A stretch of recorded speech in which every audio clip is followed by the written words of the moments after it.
Bueno, vamos a seguir con la segunda parte del análisis lírico de los elementos que lo componen. Ahora, las figuras literarias. Las figuras literarias es un tipo de lenguaje expresivo. Dice aquí que recibe el nombre de figuras literarias todas las técnicas expresivas de las cuales se vale el escritor para lograr más belleza en su escrito. Las figuras literarias no son exclusivas de los poemas, también aparecen en los cuentos, en las novelas y en la mayoría de obras o textos que vamos a estudiar. La primera es la metáfora. ¿Qué es una metáfora? Bueno, una metáfora es una comparación directa. No hay ningún elemento comparativo, es una comparación directa. Yo voy a tener dos elementos y las características de uno se van a pasar al otro.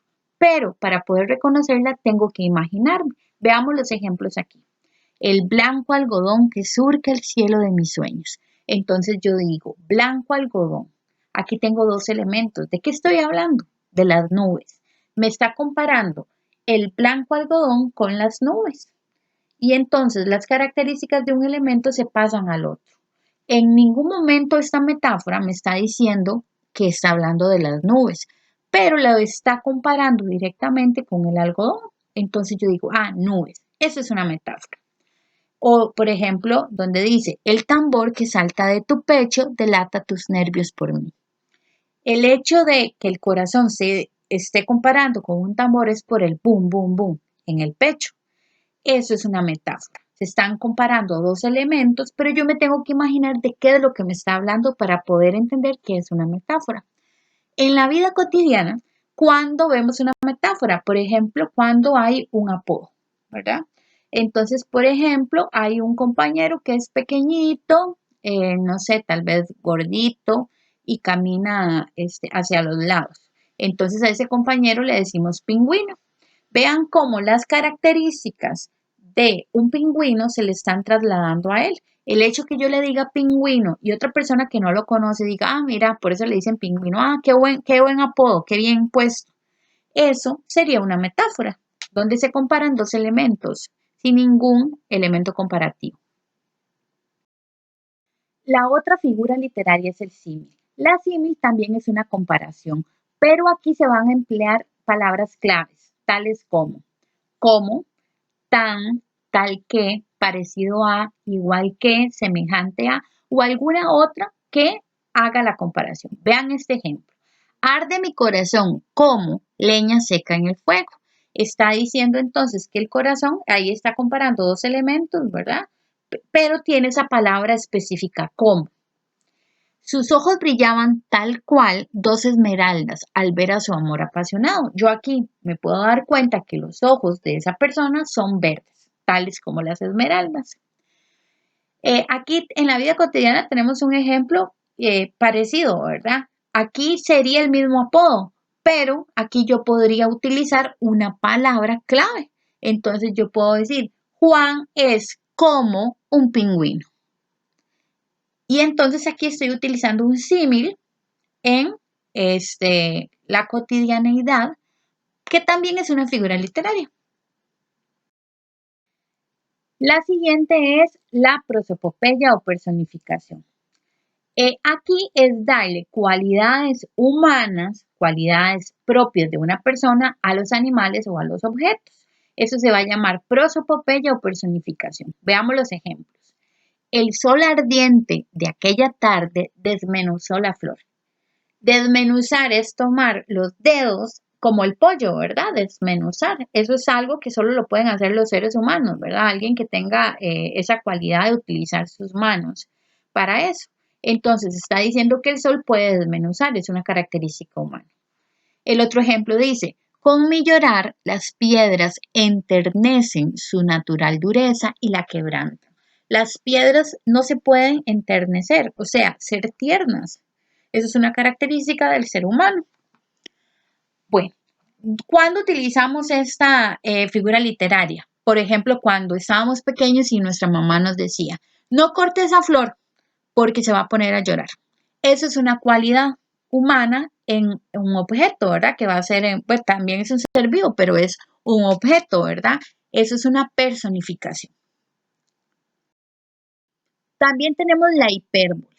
La hipérbole es una exageración, pero esa exageración puede ser aumentar algo demasiado o disminuirlo mucho, ¿verdad? Veamos los ejemplos. Soledad crió 7 hermanos y su sangre dejó en el pan. Quiere decir que trabajó tantísimo, tantísimo que derramaba sangre, ¿verdad? Eso es una exageración, una hipérbole. O la inmensidad de tus ojos supera el cielo y el mar. Eso es una exageración, ¿verdad? ¿Cuándo utilizamos la hipérbole? Bueno, la hipérbole la utilizamos, por ejemplo, profesora, qué trabajo más difícil, duré años haciéndolo. Eso es una exageración.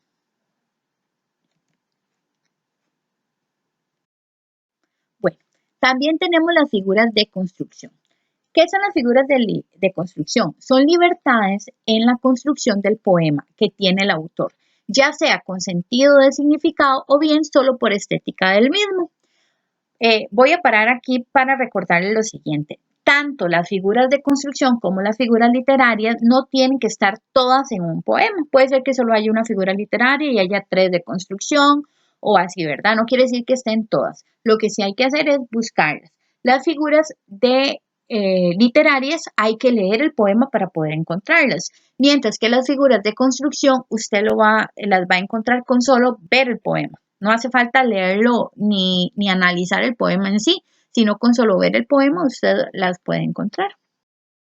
Ok, ¿qué tenemos aquí? Una anáfora. ¿Qué es una anáfora? Es cuando la misma palabra o palabras están al inicio de 2 o más versos, pero estos versos tienen que estar seguidos. Entonces vean el ejemplo. Voló con sueños enredados en el alma, voló serena sin miedo al ayer. Voló empieza el primer verso y el que sigue, voló serena, es aquí hace que se haga una anáfora, ¿verdad? Porque inician con la misma palabra 2 versos seguidos. Pueden ser 3 o más, pero tienen que ser al principio. Tenemos el encabalgamiento. ¿Qué es el encabalgamiento? Bueno, es cuando la idea de un verso se continúa en el siguiente verso, sin usar signo de puntuación al final del primero. Se llama encabalgamiento porque viene de la palabra cabalgar, quiere decir seguir. Entonces vean el ejemplo. Dame la mano desde la profunda zona de tu dolor, riámonos con nuestro amor. Este primer verso, dame la mano desde la profunda, hacia el final de ese verso no hay ningún signo de puntuación. Quiere decir que la idea continúa en el siguiente verso. Zona de tu dolor. Ahí tampoco hay ningún signo de puntuación. Quiere decir que la idea continúa. En el momento en que hay un signo de puntuación, se acaba el encabalgamiento.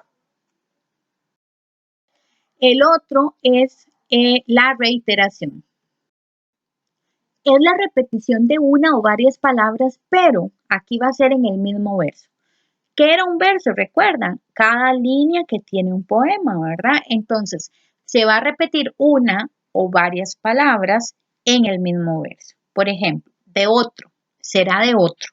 Ahí se están repitiendo 2 palabras. O se pueden repetir 2 ideas, ¿verdad? Por ejemplo, que en el mismo verso diga lloro y llorará. Viene de la palabra llorar, entonces es la misma idea. Vean el otro ejemplo. Ella, con su piel de nácar, ella, con su belleza, me trajo las ganas de amar. Ahí se está repitiendo la palabra ella. Y tenemos el hipérbaton. El hipérbaton es cuando se altera el orden lógico de la oración, esto con fines estéticos y musicales. Por ejemplo, una oración tiene sujeto, verbo y complementos. Y aquí puede ser que primero vaya el verbo, luego los complementos y hacia el final el sujeto. Hay un desorden de la oración. Ejemplo, volverán las oscuras golondrinas en tu balcón sus nidos a colgar. Aquí hay un hipérbaton. La oración está desacomodada.